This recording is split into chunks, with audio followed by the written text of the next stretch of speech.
everyone. I thought that today I could read you some of the poems I've written. I've been writing quite a lot this year, even though I wouldn't call myself a writer. I'm merely just a woman who has many thoughts and things floating around my brain that need to be down on paper, of course. I started writing poetry years ago, but I only started keeping track of it in a document in the middle of high school, and I'm now going into my second year of college. I have this kind of dream where I can release a poetry book or a novel or even a children's book one day. I just think that would be so cool to have something on this earth that I could leave behind for other people to read and discover. I've actually wanted to write a children's book since I was quite young. In my mind, it was like the easiest book format I could write. I was like, oh yeah, it's 20 pages. Why, I could write this, no problem. But it's also because I am very creative and I love to draw, so I thought maybe I could like write a children's book and illustrate it by myself, and that would be a really cool accomplishment. It's also quite funny that I wanted to write a children's book from a young age, because for years and years I hated reading, and I would literally tell people I couldn't read because I hated the idea of reading books so much. But now, like years later, I'm sat behind 2 bookshelves full of books that I've read and love. So it's quite funny. Figure that one out. Anyways, I have this document here that's full of poems that I've written. So we're gonna pick a couple and read them. This first one is called Still Stuck on Yesterday. The days ahead blur in the haze of yesterday's echo, a rhythm that keeps pulling you back, like the waves that never really let you leave the shore. And still you wonder, is there room for tomorrow when the past is all you can carry? Just a short one. I'm gonna add some short ones and long ones here just to break it up a little bit. And maybe we'll do a couple short stories too.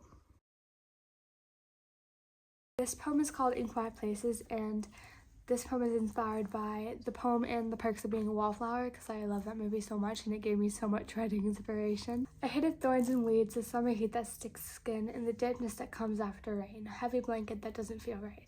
Roses seemed boring, their petals too perfect, too plain, and musicals with their endless cheer left me wondering why I couldn't feel the same. I never got the laughing track in sitcoms that tried too hard, or the Boxing Day sales just like any other day.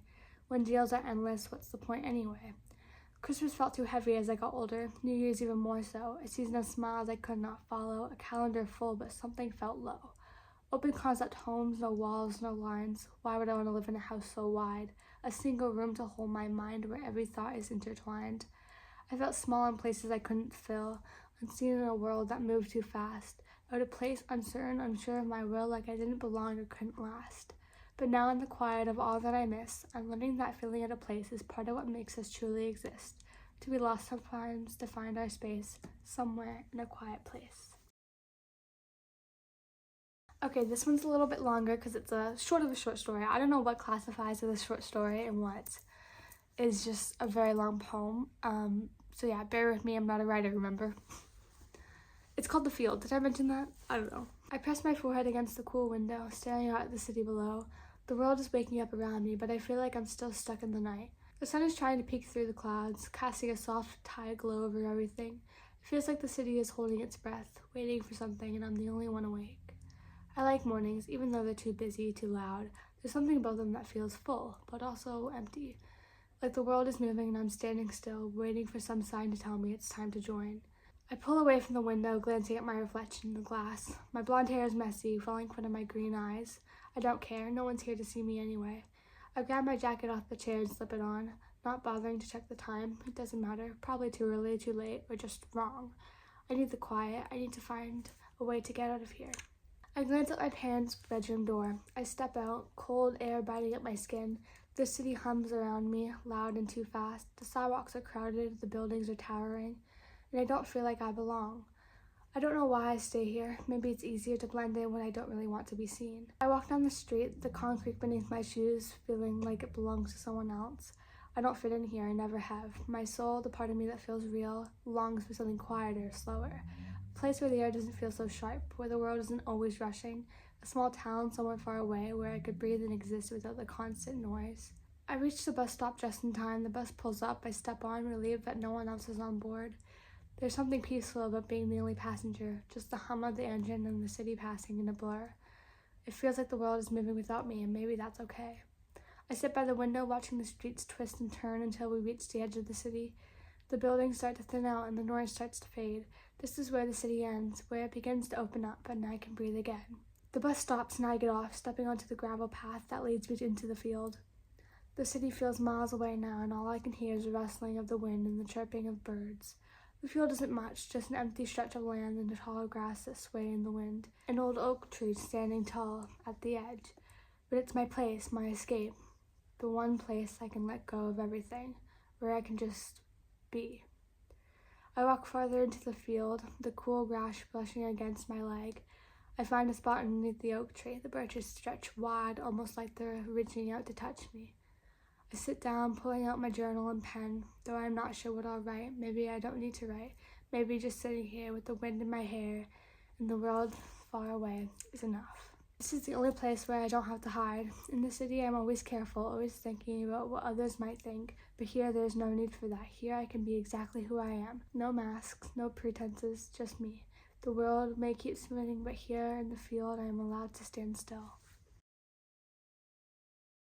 This is called We Were Just Kids. We didn't know we were making memories, just thought we were passing time. Backyards turned into worlds, sidewalks into secrets, and every sleepover felt like forever. Our jokes made no sense to anyone else, and that made them better. We laughed until we couldn't breathe, cried without needing a reason, trusted without ever thinking we shouldn't. There was a kind of magic in being known like that, before the world taught us to hold things back, to say I'm fine when we weren't. Now we're older, different cities, different lives. I pass our old spots and wonder if you think of them too. I miss the ease of it all, the way nothing had to be said to be understood, the way we were when we didn't yet know what we'd grow apart from. We were just kids, but somehow those were the truest parts of me.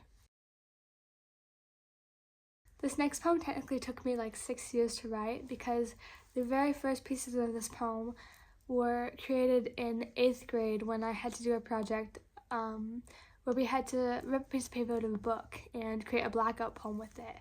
And years later, I found that page. My mom sent me a picture of it, and I turned it into an actual poem. Well, a long-form poem, I guess. It's called The Time Between.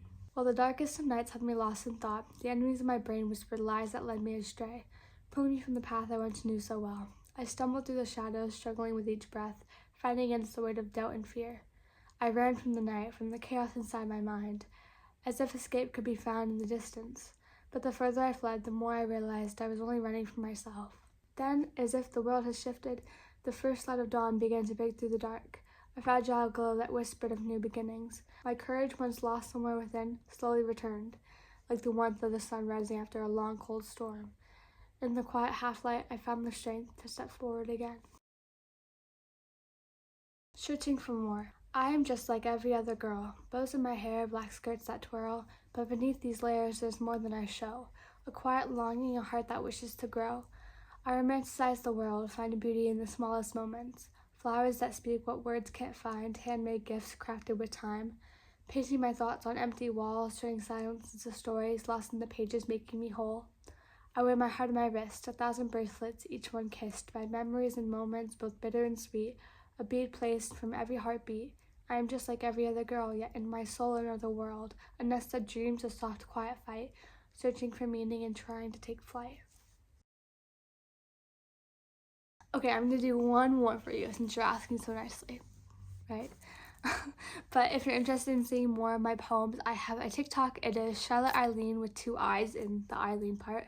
I'll put it in the description, and I have tons of poems on there that you could check out, and I'd really love it if you did. This is called Rides of Reflection. I sat on the bus watching faces drift by, eyes lost in thought, carrying memories and hopes sky high. Where are they headed? What will they do? Every one of us carrying a story or two. A man with a frown, a woman with grace, all strangers yet linked in this shared space. My stop is coming, but for now I stay, observing the world as it moves away. In a sea of faces so different, so true, I am part of this moment, and it's part of me too. This is based on a real life experience, by the way. I remember taking the bus to college every morning, and I wrote this in my notes app one morning on the bus. So yeah, those are all the poems I'm sharing with you today. I hope you enjoyed this, and if you watched to the end, thank you so much. I love you. Like I said, follow my TikTok, check it out, or just don't follow it. Just look at the videos or anything if you're interested. And of course, I've got my art/vlog TikTok too. That's also in the description. And as always, shop my art, and I love you so much.